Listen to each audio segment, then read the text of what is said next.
తెలంగాణ ప్రభుత్వం ఎల్ఆర్ఎస్ పై తీసుకున్న నిర్ణయాన్ని వ్యతిరేకిస్తూ రాష్ట్ర వ్యాప్తంగా ధర్నాలను నిర్వహిస్తామని బీఆర్ఎస్ పార్టీ ప్రకటించింది. రాష్ట్రంలోని అన్ని నియోజకవర్గ కేంద్రాలతో పాటుగా హైదరాబాద్లోని జీహెచ్ఎంసీ, హెచ్ఎండీఏ కార్యాలయాల వద్ద ఆందోళనలు చేపడతామని పేర్కొంది. ఎటువంటి ఫీజును వసూలు చేయకుండా ఎల్ఆర్ఎస్ అనుమతులు ఇవ్వాలని గురువారం కలెక్టర్లు, ఆర్డీఓలకు వినతి పత్రాలను ఇస్తామని బీఆర్ఎస్ ప్రకటించింది.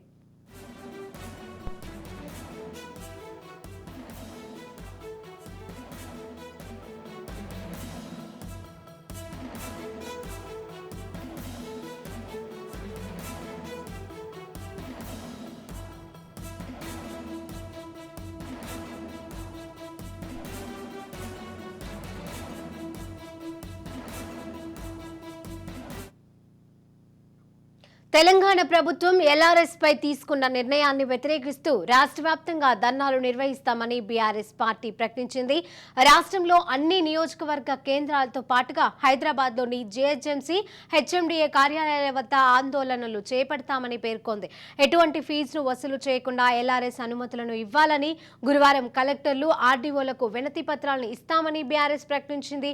ఇక ఇదే అంశానికి సంబంధించి మరిన్ని అప్డేట్స్ అందించడానికి మహేందర్ మా ప్రతినిధి ఫోన్ లైన్ లో సిద్ధంగా ఉన్నారు. మహేందర్, మొత్తానికి ఎల్ఆర్ఎస్ పైన పోరు అనేది వెళ్తామంటూ మొత్తానికి అయితే అధికారం పోయిన తర్వాత పోరుబాట పట్టారు బీఆర్ఎస్ నేతలు. ఇక ఎల్ఆర్ఎస్ పై బీఆర్ఎస్ పోర్ అనేది నడుస్తున్న పరిస్థితి.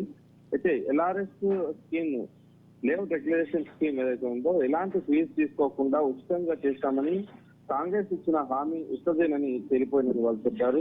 ఎన్నికల ముందు ఆ పార్టీ నేతల మాటలు నమ్మి గెలిపించిన పేద మధ్యతరగతి ప్రజలను కాంగ్రెస్ ప్రభుత్వం దగా చేస్తుందంటూ నేను ఒక ధర్నాకైతే వాళ్ళతో దీని నేతలు కనిపిస్తుంది, పోరుబాట పడిన పరిస్థితి కనిపిస్తుంది. ఇక ఉచిత ఎల్ఆర్ఎస్తామని ముందు కాంగ్రెస్ అడిగారు. ఇప్పుడు ఎల్ఆర్ఎస్ కు ఫీజులు వసూలు చేయాలని నిర్ణయించడం, పేదల ఇచ్చిన హామీ అమలుకు బీఆర్ఎస్ పోరాటం చేస్తుందని పార్టీ అయితే పిలుపునిచ్చింది.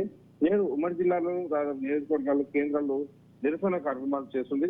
రేపు కలెక్టర్లకు వినతి పత్రం ఇచ్చేలాగా ప్లాన్ చేశారు. అలాగే ఇక వికారాబాద్ జిల్లాలో దాదాపు 11,100 దరఖాస్తులు అయితే ఉన్నాయి. అత్యధికంగా తాండూరు మున్సిపాలిటీలో 7,800 ఉన్నాయి. రంగారెడ్డి జిల్లాలో 4.50 లక్షల పెండింగ్ పనులు ఉన్నాయి. మొత్తం ఇవన్నీ కూడా రెగ్యులైజ్ చేస్తామని చెప్పిన గతంలో ఎలాంటి ఫీజు లేకుండా చేస్తామన్నటువంటి కాంగ్రెస్ ప్రభుత్వం ఇప్పుడు దీనిపైన డబ్బులు వసూలు చేయడం, మొత్తంగా మరోసారి ఇచ్చిన హామీని నిలబెట్టుకోవడమే అన్నట్టుగా తెలుస్తుంది. సో పోరు సాగిస్తాం ఇక పైన అన్నట్టుగా నిరసనగా దిగుతున్నారు. రాష్ట్ర వ్యాప్తంగా అన్ని నియోజకవర్గాలతో పాటు గ్రేటర్ లో కూడా పోరు దిగుతున్నట్టుగా బీఆర్ఎస్ తెలుస్తుంది. మొత్తానికైతే దీంట్లో మరి బీఆర్ఎస్ నేతలు అలాగే మాజీ ఎమ్మెల్యేలందరూ కూడా పాల్గొనే పరిస్థితి కనిపిస్తుంది. ఇక ఎల్ఆర్ఎస్ కేంద్ర నిర్ణయాన్ని వ్యతిరేకిస్తూ నిరసనకైతే దిగుతున్నారు. రాష్ట్ర వ్యాప్తంగా అన్ని నియోజకవర్గాలతో వారు పిలుపునిచ్చిన నేపథ్యం. అయితే ఈ హెచ్ఎండిఏ, జిహెచ్ఎంసీ కార్యాలయం వద్ద కూడా బీఆర్ఎస్ వర్కింగ్ కేటీఆర్ పిలుపునిచ్చారు, చేస్తామన్నట్టుగా 7న కలెక్టర్లు, ఆర్డీఓలు కలిసి వినతి పత్రాలు అందజేయమని ప్రకటించారు. ఈ కార్యక్రమంలో భాగంగా హైదరాబాద్ నగరంలో జిహెచ్ఎంసీ కార్యాలయం వద్ద వాళ్ళంతా కూడా ఒక మీటింగ్ ఏర్పాటు చేసుకుని తర్వాత ఎక్కడెక్కడ ప్లాన్ చేయాలి, ఇలా ఎన్ని చేయాలంటూ కనిపిస్తుంది.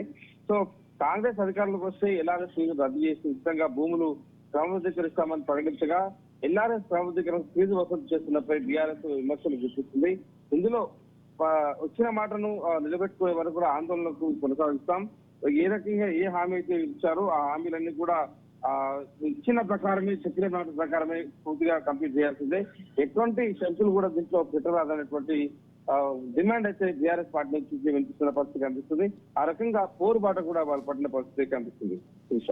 Right, thank you Mahender.